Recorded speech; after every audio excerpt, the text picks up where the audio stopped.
Vamos abrir as nossas Bíblias em João, capítulo 3, versículos 16 a 21. Porque Deus amou tanto ao mundo que ele deu o seu Filho unigênito, para que todo o que nele crê não pereça, mas tenha a vida eterna. Porque Deus não enviou o seu Filho ao mundo para condenar o mundo, mas para que o mundo possa ser salvo através dele. Quem crê nele não é condenado, mas quem não crê já está condenado, porque não creu no nome do unigênito Filho de Deus. E a condenação é esta: que a luz veio ao mundo e os homens amaram mais as trevas do que a luz, porque os seus atos eram maus. Porque todo aquele que faz o mal odeia a luz e não vem para a luz para que os seus atos não sejam reprovados. Mas quem pratica a verdade vem para a luz, para que os seus atos possam ser manifestos, pois eles são forjados em Deus. Assim diz a palavra do Senhor. Oremos.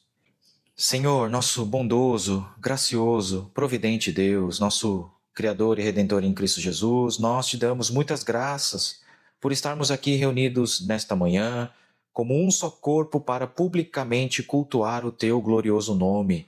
Este é um dom que com certeza recebemos da sua dádiva em Cristo Jesus. Senhor, de nós mesmos nós não somos capazes de cultuar o Senhor da maneira que o Senhor é digno.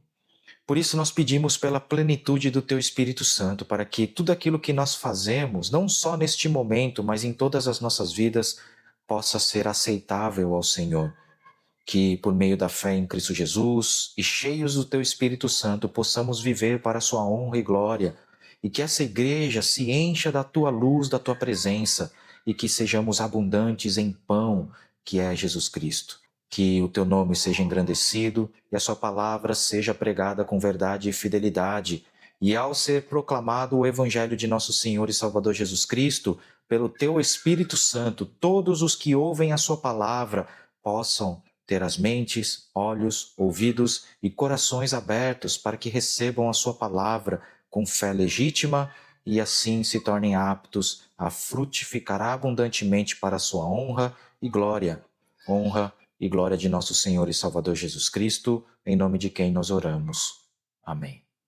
A passagem que nós lemos, ela contém talvez um dos versículos mais lidos e mais recitados de toda a Bíblia. João 3,16, talvez ali junto com o Salmo 23, seja os versículos mais amados, mais decorados pela igreja no mundo afora. Deus amou o mundo de tal maneira que ele deu o seu Filho unigênito para que todo o que nele crê não pereça, mas tenha a vida eterna. O grande problema é que esse versículo tem sido lido de forma descontextualizada, fora do seu contexto em que ele está inserido. E lido dessa forma, sem o seu contexto, parece que este versículo nos diz que Deus amou o mundo. E esse mundo que Deus amou é constituído por nós. Pessoas amáveis, pessoas em risco, pessoas em perigo, em que nós necessitamos ser salvos por Deus. E Deus, nos amando naturalmente, porque somos amáveis, ele enviou Jesus Cristo para nos salvar. Mas a grande questão é que esse versículo não está dizendo muito bem isso. Esse versículo está dentro do livro de João, e como eu havia dito, o livro de João ele tem um objetivo muito específico.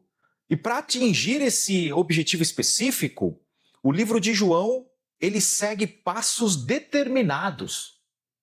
Não sei se vocês já leram o livro inteiro de João e repararam que João, diferentemente dos outros evangelhos, não registra sequer uma parábola de Jesus Cristo. Repararam nisso?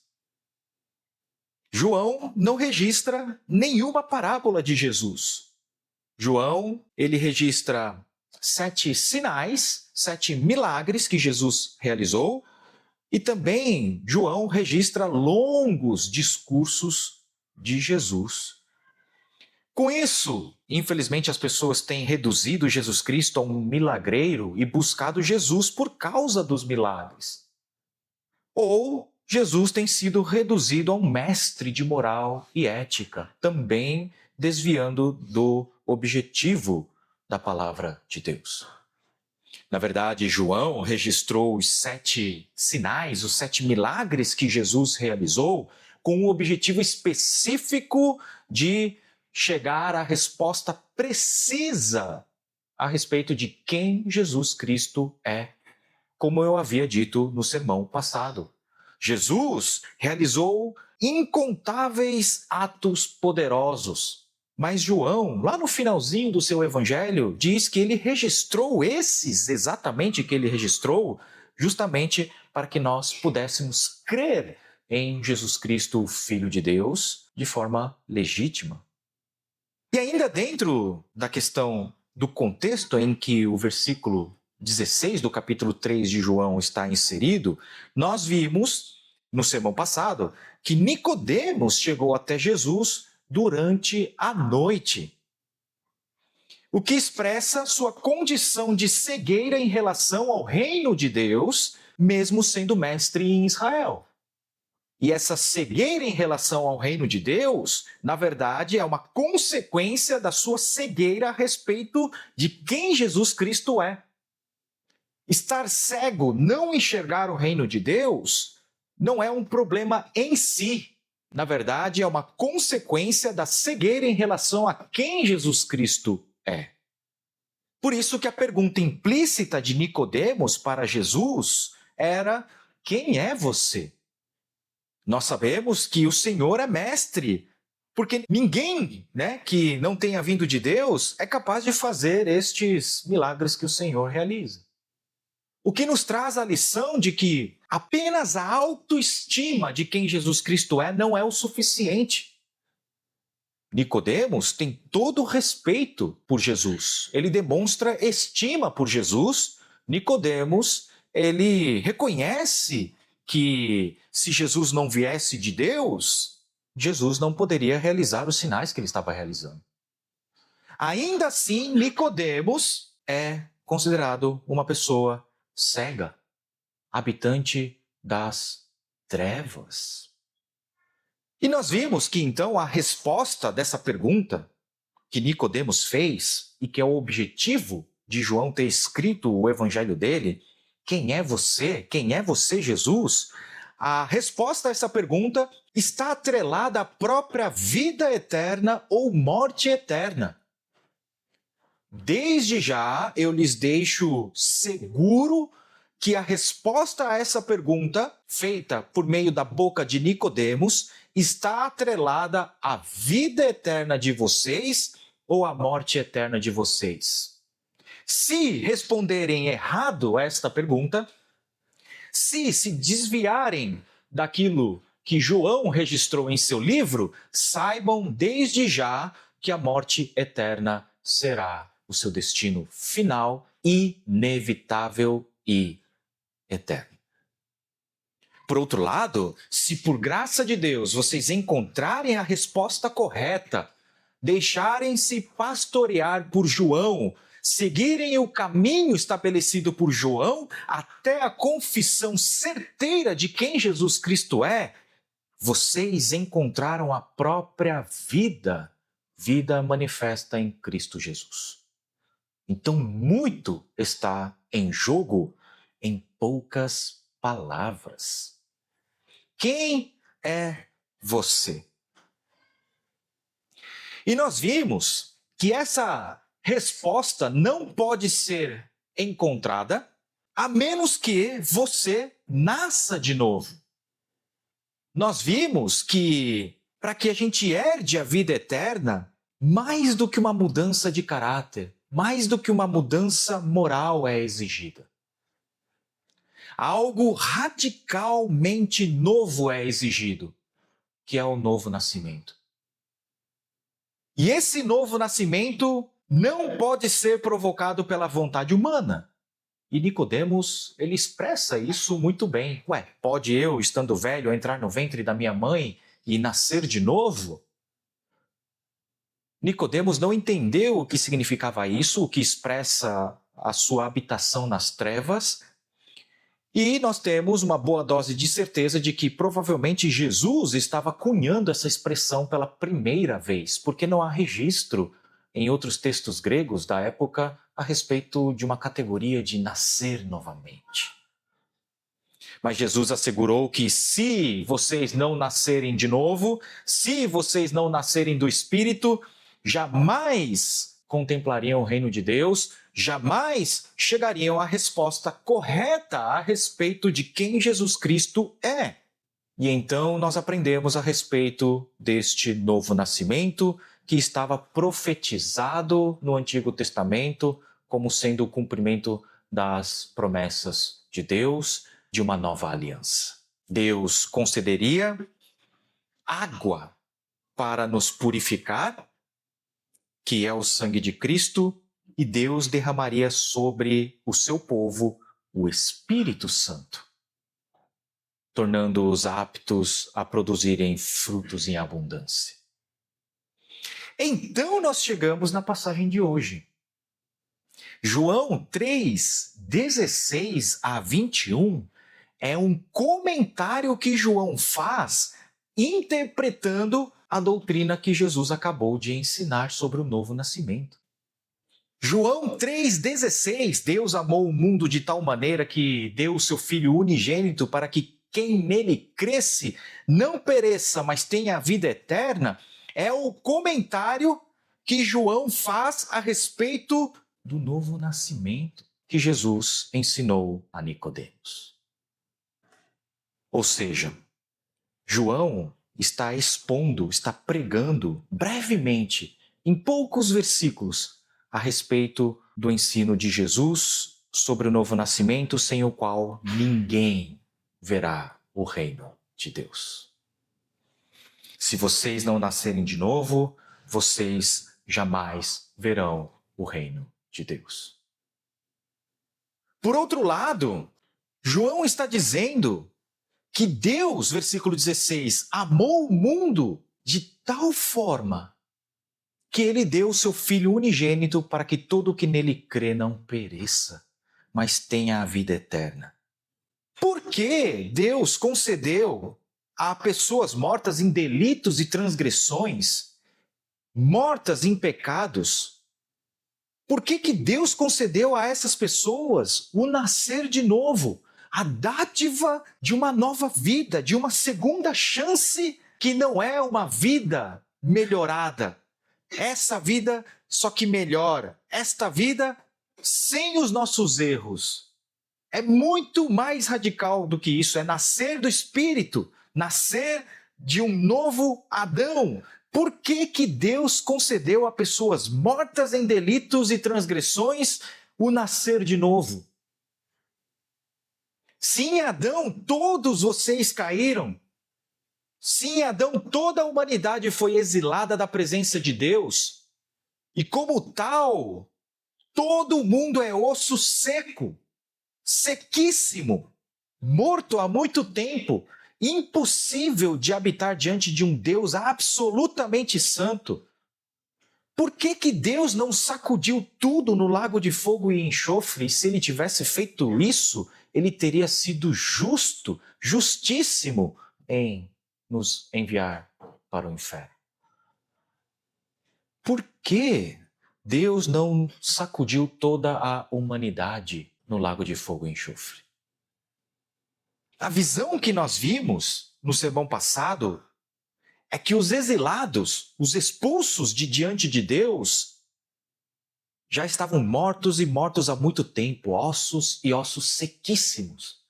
E se você conhecer a santidade de Deus, você sabe que nada que esteja envolvido com a morte é apto a estar diante da presença da santidade de Deus. Por que Deus não destruiu este vale de ossos secos? Uma resposta: por amor por profundo, infinito amor. Porque Deus amou tanto o mundo. A razão de Deus não ter sacudido todo esse vale de ossos secos. A razão, para ser mais claro ainda, de Deus não ter sacudido você, que estava morto em delitos e transgressões no lago de fogo e enxofre, foi porque Deus amou tanto o mundo. Agora nós precisamos lembrar um pouco do conteúdo do sermão passado. Quando João declara que Deus concedeu a dádiva do novo nascimento ao seu povo, porque ele amou tanto o mundo, ele não quer dizer que o mundo tem algum atributo amável. Você não era a donzela em risco, em perigo, em meio a esse vale de ossos secos. Você faz parte deste exército de mortos. O povo de Israel, quanto o povo gentil, ambos de igual forma estão mortos em delitos e transgressões, imundos para estarem diante da presença de Deus. E o pecado é intratável e incurável. Ainda que se receba as maiores dádivas, como os milagres que libertaram Israel da escravidão do Egito, ainda que sejam milagrosamente alimentados no deserto com água que flui de uma rocha e sejam alimentados com pão que desce do céu, ainda que recebam a lei de Deus, ainda que recebam uma terra abençoada que mana leite e mel, ainda que recebam um rei tão grandioso como Davi, ainda assim o homem virará as costas para Deus e se entregará ao pecado e à idolatria. Ainda que Deus, como um pai amoroso, pegue a vara da disciplina e discipline o seu filho, ainda assim este filho permanecerá incuravelmente rebelde e mau. De modo que a imagem bíblica é: onde mais eu posso te acertar para te disciplinar? Nenhuma parte do seu corpo está são. Não há lugar mais onde eu possa te acertar. Já te acertei em todos os lugares possíveis e você não endireitou os seus caminhos. E aí, quando nós lemos essas passagens, nós lemos: nossa, que povo tolo. Eu, no lugar deles, faria diferente. Mas Israel não fez isso por ser fraco e nós faríamos diferentes. A lição não é que nós devemos ser diferentes deles, que devemos tomar melhores decisões ao ver o erro alheio, que onde eles reclamaram, nós vamos agradecer. Nós temos algo muito maior do que eles tiveram. Eles tiveram o maná, o pão que descia do céu. Nós temos o verdadeiro pão que desceu do céu, que é Cristo Jesus. E quantas vezes nós não vivemos virando as costas para essa dádiva que nós recebemos? Quantos e quantos cultos nossos não são construídos em que Jesus é empurrado lá para baixo, sequer o citamos em nossos louvores, em nossa palavra? Não. O registro bíblico é um testemunho de que o melhor da humanidade falhou. Esse é o testemunho bíblico. O testemunho bíblico não está aqui registrado para te causar consciência pesada, para te trazer a reflexão de que você está fazendo errado e para te exortar a agir de uma forma diferente da deles. Não, o testemunho bíblico é que o melhor da humanidade falhou. Exemplo, Moisés é dito que foi o homem mais manso da terra. Ele é o melhor da humanidade em mansidão. Ninguém foi, é ou será mais manso do que Moisés. Ele é o suprassumo da mansidão em um homem. É isso que a palavra de Deus testemunha a respeito de Moisés. Ele era o homem mais manso da terra. Ainda assim, ele ficou de fora da terra prometida porque ele se irou. Ele deveria ter santificado Deus diante do povo, mas diante da obstinação incurável do povo, ele, que era o homem mais manso da terra, pecou, irando-se. Ele pegou o cajado dele e bateu na rocha com ira. Davi foi o homem segundo o coração de Deus. Que belo adjetivo. Você já imaginou você sendo descrito como alguém que tem um coração segundo Deus? Nós não estamos aqui falando de qualquer atributo. Nós estamos aqui falando do suprassumo da humanidade. Davi foi um homem segundo o coração de Deus. E mesmo assim, ele adulterou com Batseba e mandou matar o marido dela para encobrir isso. Salomão foi o homem mais sábio de todos. Ninguém foi mais sábio do que Salomão e ninguém jamais será mais sábio do que ele em toda a história humana. Ainda assim, ele sucumbiu à idolatria. Nós estamos diante não de um relato de pessoas que falharam miseravelmente para que nós possamos lançar luz e sermos melhores do que eles. Nós estamos diante do relato de que o suprassumo da humanidade falhou. Imagine nós. Se o melhor da humanidade, se o homem mais manso da terra pecou, se o homem mais sábio de toda a humanidade sucumbiu à idolatria, se o homem segundo o coração de Deus adulterou com Batseba e assassinou o marido dela, friamente calculado, o que te leva a crer que você seria melhor do que eles? De modo que você se coloca como alguém indefeso, necessitando de socorro, e Deus te amou de tal forma que Ele enviou o seu próprio Filho para te resgatar. Não. O testemunho bíblico é outro. Ainda que o próprio Filho de Deus testemunhasse, ainda assim ninguém creria nele. Foi isso que Jesus disse a Nicodemos. Vocês não creem no meu testemunho. Não sei se vocês repararam na gravidade do que Jesus Cristo está falando aqui. Muitos de vocês talvez tenham dificuldade de crer em Deus, certo? Muita gente busca um sinal maravilhoso. Eu não creio porque, diferentemente das pessoas do Antigo Testamento, eu não vi nenhum desses milagres. Não vi um coxo andar, não vi o mar vermelho se abrir, não vi pão cair do céu, não vi água brotar da rocha. Se eu tivesse visto esses sinais, eu creria, mas é que eu não vi. Me apresente aí um sinal.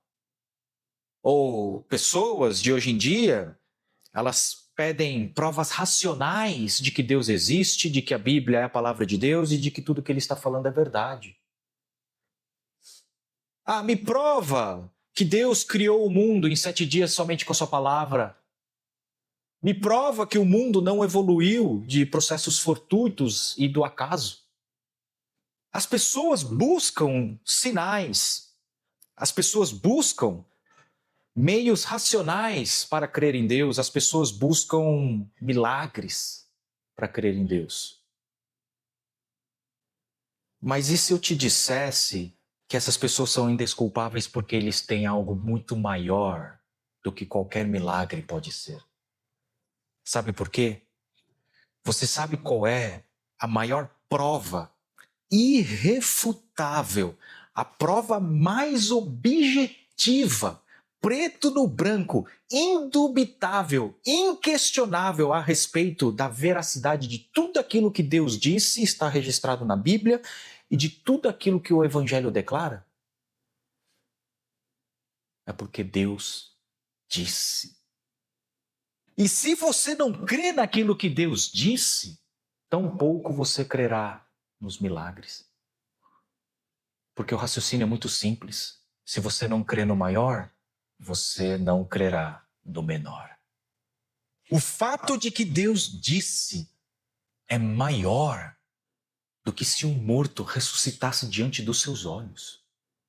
Você talvez tenha vindo até aqui achando que se um morto ressuscitasse diante dos seus olhos, você creria com todo o seu coração em tudo aquilo que a Bíblia diz, você creria em Cristo Jesus. Mentira. Porque você tem a palavra de Deus. A palavra de Deus produz essa realidade. A palavra de Deus faz com que a realidade seja realidade. Você tem o maior. Deus não te deu uma fé cega, sem fundamento. Pelo contrário, Deus te deu a prova mais irrefutável de todas. Te fez um ser capaz de compreender a palavra dele e ele disse. E o que ele disse tem peso muito maior do que qualquer realidade, do que qualquer milagre. E você não crê. Portanto, se você não crê no maior, tampouco você crerá no menor. O que Deus disse é maior, até mesmo do que a abertura do mar vermelho, do pão descer do céu, a água brotar da rocha. É maior do que um morto voltar à vida. E foi isso que Jesus disse a Nicodemos. Você não crê no que eu digo. Você não crê no que Deus diz. Por quê? Porque o mundo está morto. Porque você está morto. Não há nada de amável no mundo, não há nada de amável em você. Pelo contrário, o que há é profunda inimizade entre o mundo e Deus. Inimizade a ponto de, se possível fosse, a humanidade mataria o próprio Deus. Você não vê hoje em dia filmes, séries e desenhos animados recheados da ideia de o homem matando Deus? Uma espada que é matadora de deuses? Jogos cujo objetivo é matar os deuses? Porque há inimizade entre este mundo e Deus. Ainda mais contaminado pelo pecado, estando todos mortos, o mundo é particularmente asqueroso para Deus. Imundo, impróprio para a santidade de Deus, recheado de obras detestáveis, fétido. Eu sei que isso é ofensivo, mas essa é a leitura sua. É quem você é e o mundo em que você vive. Mas é sobre esse mundo imundo, detestável, inimigo de Deus. É sobre esse mundo que João declara que Deus amou tanto o mundo. E essa é uma declaração tão mais maravilhosa quanto mais a gente compreende o quão detestável e imundo este mundo é. Essa é uma declaração maravilhosa no sentido próprio da palavra. É um prodígio a ser admirado. Como Deus pôde nos amar tanto. E Deus não amou este mundo de uma maneira somente subjetiva, sentimental. Deus amou este mundo que eu acabei de descrever, dando o seu Filho unigênito. E dar o Filho unigênito possui aqui significado duplo. Dar o Filho unigênito é a encarnação do Filho. Deus enviou-o a este mundo. E dar o seu Filho unigênito também significa que Deus deu Jesus para morrer na cruz. E isso para que os ossos secos pudessem voltar à vida. É isso que João está dizendo em João 3,16. E não somente para que esses ossos secos, que um dia vocês foram, pudessem voltar à vida, somente reviverem para morrer de novo. Não. Foi para que vocês tivessem a vida plena, eterna, a possibilidade de uma comunhão restaurada com Deus e se tornassem aptos a viver diante do Senhor, que é fogo consumidor, sem serem imediatamente fulminados pela santidade de Deus. Porque Deus amou tanto o mundo que Ele deu o seu Filho unigênito, para que todo que nele crê não morra, mas tenha a vida eterna. A forma com que João escreveu enfatiza a intensidade desse amor. Amor que não deixou de ter um preço incalculável. O seu Filho único. O que ressalta a grandeza da dádiva que Deus concedeu. O Pai deu o seu melhor. Quando nós falamos sobre a graça de Deus, não é Deus dando qualquer outra coisa diferentemente de si mesmo. Quando nós falamos de graça de Deus, nós estamos falando de Deus doar a si mesmo, Deus dando o seu Filho unigênito e amado. Quando nós falamos da graça de Deus e nós estamos falando de qualquer outra coisa a não ser a pessoa de Deus, nós não estamos mais falando de graça. Porque a graça de Deus é a doação de si mesmo. E dar aqui é enviar o seu Filho a este mundo que eu acabei de descrever. E dar o seu Filho para morrer na cruz. Pensem na magnitude dessa dádiva que está sendo declarada que foi dada. Como nós podemos captar, ainda que de forma superficial, a enormidade do preço pago para que vocês pudessem voltar à vida, para que vocês pudessem herdar a vida? Alguém aqui conceberia a ideia de dar a sua própria vida para salvar um inseto? Um único inseto. Digamos, um pernilongo. Alguém aí conceberia razoável dar a sua própria vida para salvar um pernilongo? E o que adianta fazer isso? O pernilongo tem vida... Quanto tempo um pernilongo vive? A diferença de valor, não menosprezando a vida de um pernilongo, de um inseto, mas a diferença de valor é incalculável. Correto? Mas ainda assim não expressa o preço pago na cruz. Jesus morrer por ossos secos é maior do que você ter dado a vida para salvar um pernilongo que vai morrer daqui a uma semana. Então, que tal todas as vidas dos que estão presentes aqui?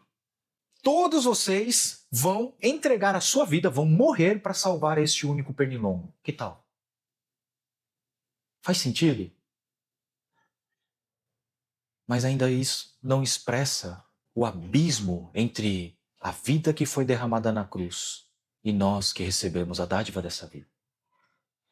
Vamos, para encurtar a conversa, vamos pegar toda a humanidade, 8 bilhões de vidas humanas, todas elas derramadas para salvar a vida de um único pernilongo que vai morrer daqui a uma semana. A diferença de valor entre a vida do Filho unigênito derramado na cruz, dado para a salvação do povo de Deus, e a sua vida, a vida do povo de Deus, é maior do que esta. Entendem o preço pago por Deus por amar um mundo mergulhado em densas trevas? E por que Deus faria isso? Versículo 17. Porque Deus não enviou o seu Filho ao mundo para condenar o mundo, mas para que o mundo possa ser salvo através dele. Deus não enviou o Filho ao mundo para condená-lo. Mas em outra passagem, o mesmo apóstolo João diz que Jesus veio ao mundo para juízo. Capítulo 9, versículo 39. Afinal de contas, Jesus veio ao mundo para juízo ou para não condená-lo? Isso exige que compreendamos a salvação como algo que implica necessariamente o juízo. Não se esqueçam de toda a descrição do mundo que Deus amou. Quando João diz lá no versículo 16 que Deus amou o mundo, isso não diz muito a respeito do mundo, mas diz a respeito muito mais sobre o amor de Deus. Aqui são as duas faces de uma mesma moeda. Jesus veio para trazer a salvação, mas o próprio fato dele ter trazido a salvação para todos os que creem implica juízo sobre todos os que não creem. Repararam como João está falando que Deus amou o mundo de tal maneira que deu seu Filho unigênito para que quem nele cresce não pereça, não morra. E repararam que João está dizendo aqui que Jesus veio ao mundo para que o mundo pudesse ser salvo? E qual é a implicação mais óbvia de tudo aquilo que João está dizendo? Que se o Filho teve que vir ao mundo para que nós não morramos, é porque todos nós já estamos mortos espiritualmente, vamos morrer biologicamente, e todo aquele que não crer em Cristo Jesus sofrerão a terceira morte, que é a morte eterna. Ou a segunda morte, para ser mais preciso. Se João está dizendo que o Filho foi enviado ao mundo para salvar o mundo, você tem que fazer a pergunta: salvar do quê? Do que eu preciso ser salvo? E aqui eu deixo o meu protesto. E eu insisto com cada um de vocês que vocês guardem muito bem o que está sendo dito aqui, porque o que está em jogo é a sua vida eterna ou a sua morte eterna. Do que você precisa ser salvo? Você precisa ser salvo meramente dos seus problemas pessoais? Dos seus problemas conjugais, familiares, sociais, no seu círculo de amizade? Você precisa ser salvo dos seus problemas financeiros? Você precisa ser salvo da morte? Não me leve a mal. Tudo isso é importante.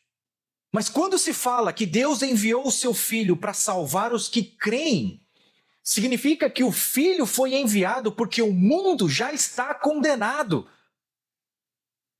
E, portanto, sob a ira intensa, santa e eterna de Deus.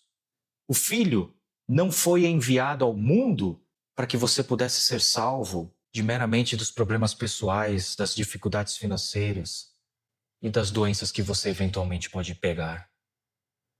Não me leve a mal, essas coisas são importantes, Deus se importa com isso, mas não foi por isso que o Filho se entregou.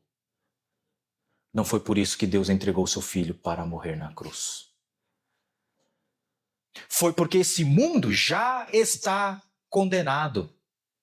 Em palavras simples, o Filho foi enviado para nos salvar da ira de Deus, da justa, santa ira de Deus. Versículo 18. Quem crê nele não é condenado. Ouçam, mas quem não crê já está condenado, porque não creu no nome do unigênito Filho de Deus. Tudo se resume a uma questão única. O mundo se divide em apenas, e eu insisto e enfatizo, em apenas dois grupos. Os que creem e os que não creem. E a palavra de Deus, clara como cristal, os que creem em Jesus não são condenados. Ponto.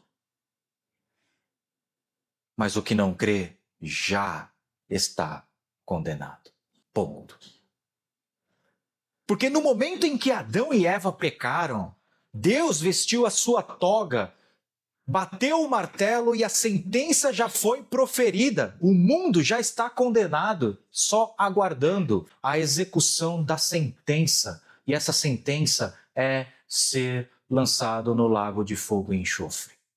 O mundo já está condenado. A sentença já foi proferida e ela é irrevogável. Porque ninguém é maior do que Deus. Então, quando nós juntamos essas informações ao que nós já sabemos a respeito do mundo, não podemos deixar de nos maravilharmos ainda mais com o amor de Deus. O mundo está morto em delitos e transgressões, é inimiga de Deus, profana, rebelde, impuro, morto espiritualmente. O mundo é incapaz de responder à glória da santidade de Deus em louvor. É incapaz de produzir obras de justiça que agradem a Deus. E ainda por cima já está condenado. Então, quando nós ouvimos João interpretar as palavras de Jesus a respeito do novo nascimento, dizendo que Deus amou este mundo a ponto de enviar Jesus Cristo, cujo valor excede qualquer valor, então nós não podemos nos deixar de nos maravilharmos com o amor de Deus. Deus amou um mundo já morto, ossos secos, sequíssimos, um mundo já condenado. É isso que as Escrituras declaram. Versículos 19 e 20. E a condenação é esta, que a luz veio ao mundo e os homens amaram mais as trevas do que a luz, porque os seus atos eram maus. Porque todo aquele que faz o mal odeia a luz e não vem para a luz para que os seus atos não sejam reprovados. Com a encarnação do Verbo, com a encarnação do Filho de Deus, a luz brilhou nas trevas ainda mais intensamente do que na criação. Como a luz do mundo, Jesus veio e ele é a objetivação da santidade e pureza de Deus. Deus se manifestou diante daqueles que habitam nas mais profundas trevas e o diagnóstico é estarrecedor. Os homens amaram as trevas em vez da luz. O que pode expressar a nossa morte mais do que o amor pelas trevas em detrimento de Deus? Quando os nossos olhos contemplarem o Senhor, isso ficará ainda mais evidente. Porque não somos nós as pessoas naturalmente amáveis, a ponto de Deus ter enviado o seu Filho por nós. Deus é evidentemente amável por todos os seus gloriosos atributos. Todo aquele que o contempla não pode deixá-lo de amar. Todo joelho que esteja diante do Senhor se dobra diante da majestade infinita de Deus. Quão fundo o homem mergulhou no pecado a ponto de amar mais as trevas do que a este Deus. Como alguma criatura pode amar as trevas ao invés da luz? O diagnóstico já está dito. E a razão é fundamentalmente moral e expressa uma loucura. Porque as suas ações eram más. Pior ainda, a pessoa odeia a luz e se recusa a chegar perto da luz por medo de que seus atos sejam expostos. E o verbo aqui sugere não apenas uma exposição, mas uma vergonha convicta. Por convicção, o homem se recusa a se aproximar da luz, amando as trevas. É por isso que nós temos que estar preparados para a rejeição do nosso testemunho de Cristo Jesus. Porque aqueles que habitam as trevas odeiam a luz, porque suas ações são más. E essa é uma afirmação desesperadora, porque nenhum homem, estando morto, amando profunda e convictamente as trevas e odiando a luz, virá para a luz. Ninguém virá para a luz, porque suas ações são más. Vocês estão mortos em densas trevas e odeiam a luz. Só que em meio ao desespero da declaração de que os homens amaram mais as trevas e odiaram a luz porque suas ações eram más, em meio ao desespero a graça de Deus surge com todo o peso. Esses versículos não só declaram o amor glorioso de Deus, mas a graça de Deus. Versículo 21. Mas quem pratica a verdade vem para a luz, para que os seus atos possam ser manifestos, pois eles são forjados em Deus. Ou seja, Deus não somente amou o mundo que o odeia, Deus não somente enviou seu Filho unigênito, a luz em pessoa, a um mundo que odeia a luz e ama as trevas, mas também tomou pessoas em meio a esse mundo e lhes concedeu o vir para a luz, forjando-os em meio à morte, dando-lhes o caminho, as obras, tudo. trazendo essas pessoas que odiavam a luz para a luz. Como? Pessoas que amavam mais as trevas e odiavam a luz podem vir para a luz por meio do novo nascimento, que só Deus tem poder para realizar. Foi por isso que Jesus Cristo veio ao mundo que é impuro, mergulhado em trevas, morto, habitado por ossos secos, e resplandeceu como luz, viveu uma vida absolutamente perfeita, foi odiado pelo mundo, foi entregue pelo seu próprio povo para morrer na cruz, mas pelo poder onipotente de Deus, ele foi ressuscitado e ascendeu aos céus. Essa ascensão é a apoteose. O erguer-se a partir da queda em direção ao reino de Deus, o erguer-se a partir deste mundo condenado e morto para a vida. Jesus se elevou, ele esteve morto, mas ressuscitou e ascendeu aos céus, estando assentado à direita de Deus Pai Todo-Poderoso. E a Bíblia declara que essa apoteose, esse soerguimento de se levantar deste mundo perdido para o reino de Deus, foi por meio da cruz, porque Jesus foi erguido na cruz. E assim, todos os que creem nele terão vida eterna, porque foram erguidos juntos com ele, porque amaram a Deus e nisso foram forjados por Deus. É isso que João está declarando.